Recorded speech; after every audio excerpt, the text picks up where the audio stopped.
My name is Greg Garner. I'm the Chief of Police here in the Sanger Police Department. I want to give you an update on the homicide that occurred over the weekend. Shortly before 1 a.m. on Sunday morning, officers were patrolling in the southeast area of the city when they reported hearing gunshots in the area.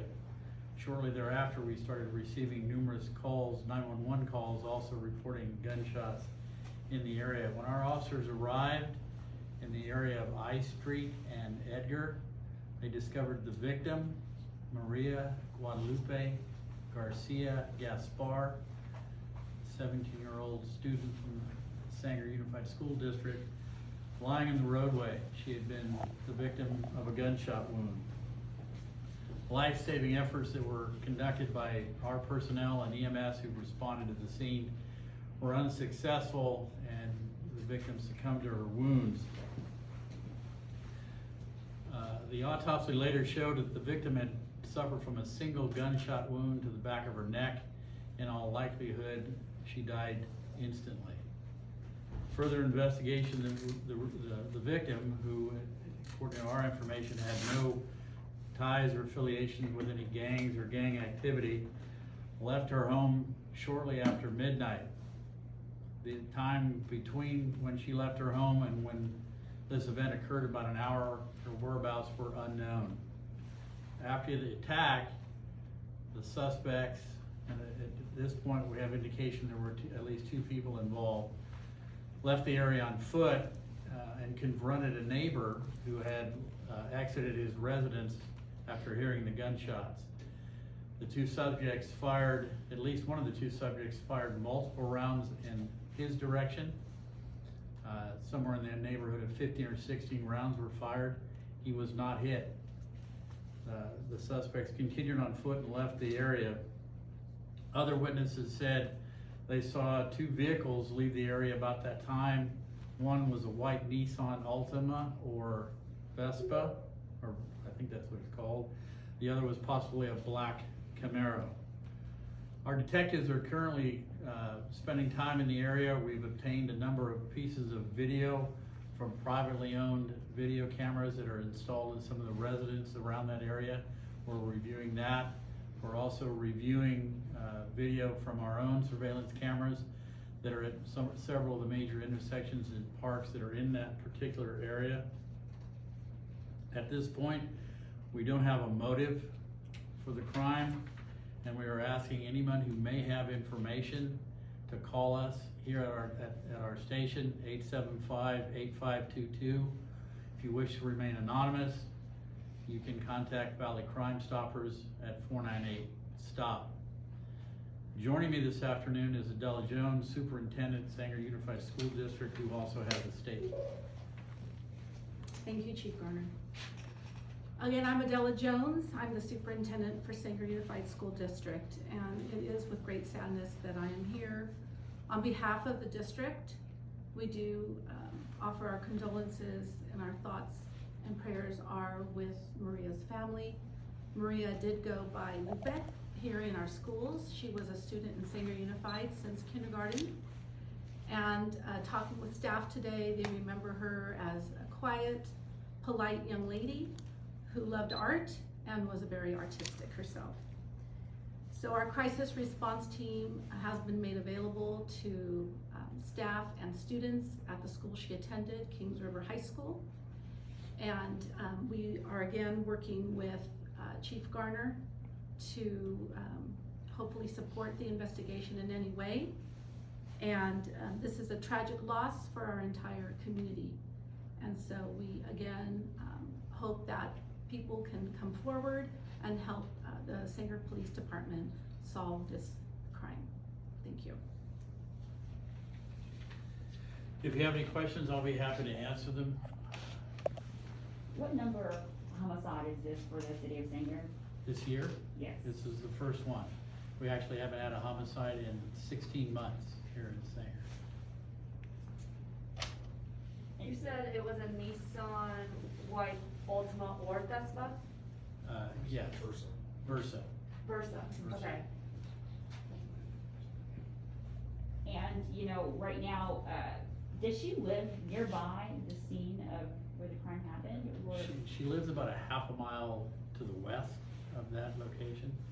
As I mentioned earlier, there's about an hour, a little under an hour of time between when she was last seen at home by her mother to when this occurred, so that 50-some minutes of time is what we're trying to figure out right now. And at one point, you guys had said that you were figuring out if it was gang related, and it's absolutely not gang related at this point. What I said was that she has no gang affiliations that we're aware of, so. Is there any history of like maybe abusive relationship or anything like that? With her, Yeah. not that we're aware of, no. Has the family been cooperating? with Yes, you all? they have. We've been, actually, we're talking to them again this morning, and they've been cooperative with us. And the neighbors as well? Yes, we've talked to quite a few people who heard the gunshots. As I mentioned earlier, a number of the locations around there had privately installed video equipment, and they've allowed us to access that. And we're actually in the neighborhood as we speak, looking for additional footage. So would you say those neighbors have been vital to you guys finding some more information? So far, but I think there's someone out there that knows exactly what happened, and we're really hoping that they'd be willing to come forward and let us know. As Ms. Jones mentioned, this was tragic. This is a 70-year girl, just turned 17 years old, really no gang affiliations. There's no need for this to happen. And even though we've been blessed in the sense that we haven't had this type of violent crime in our city for some time, it's still a tragedy no matter when it happens, so. And as for the suspects, obviously they're still out on the loose, so is there a public safety threat, and, you know, what do you wanna tell the people of Sanger in this area just about safety? Well, I can tell you, our investigation, at least preliminary, indicates that this was not a random act. For whatever reason, she was targeted by these individuals. So these don't appear to be individuals that are hell-bent on violent, especially random violence in the area. So, and I've said this in the past, you know, if you're not involved in criminal activity here in our city, you're not involved in drugs, gangs, you're not involved in a violent domestic situation, your odds of becoming a victim of a violent crime are pretty low. Again, we're not sure what the motive was in this incident, but not a lot of good things happen at 1 o'clock in the morning, so. Do we know why she left her house? We do not.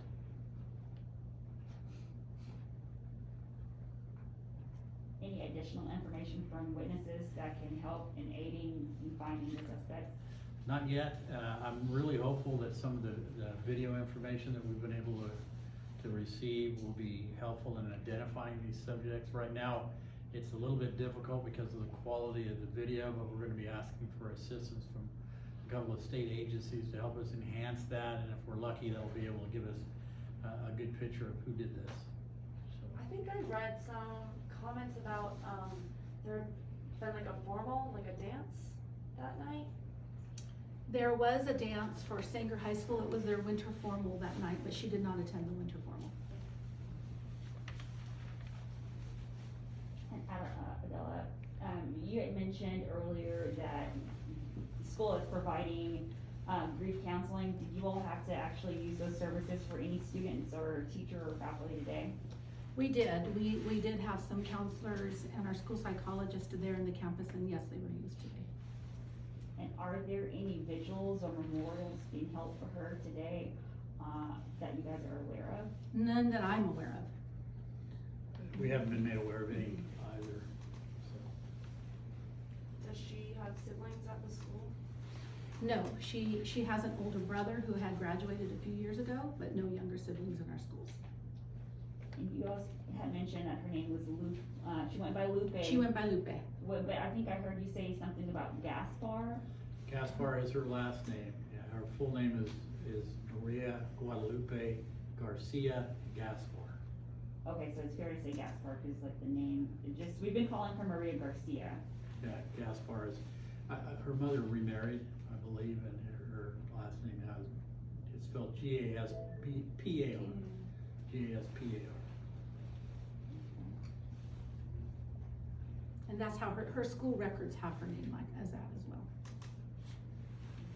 And then you had mentioned her being like a quiet student, and even artistic. would you say, like, as far as grades, attendance, was she, what type of, do we have that information? No, not really. We don't really have that kind of information or release school records such as that, without family permission.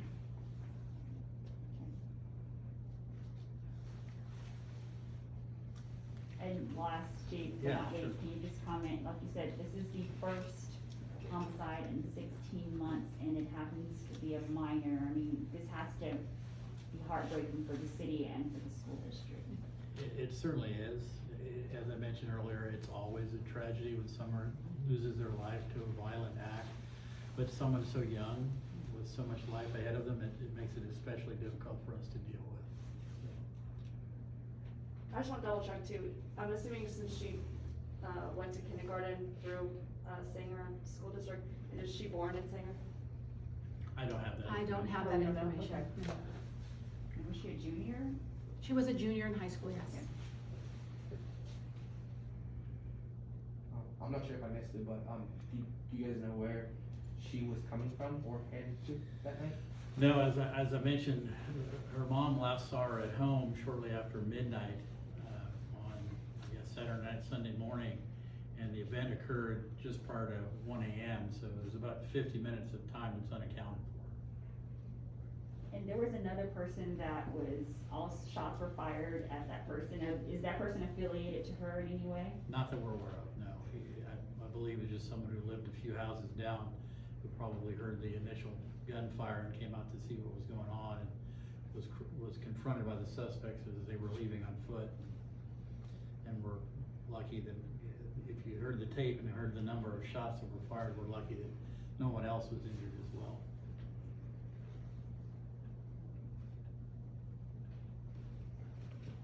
Anything else?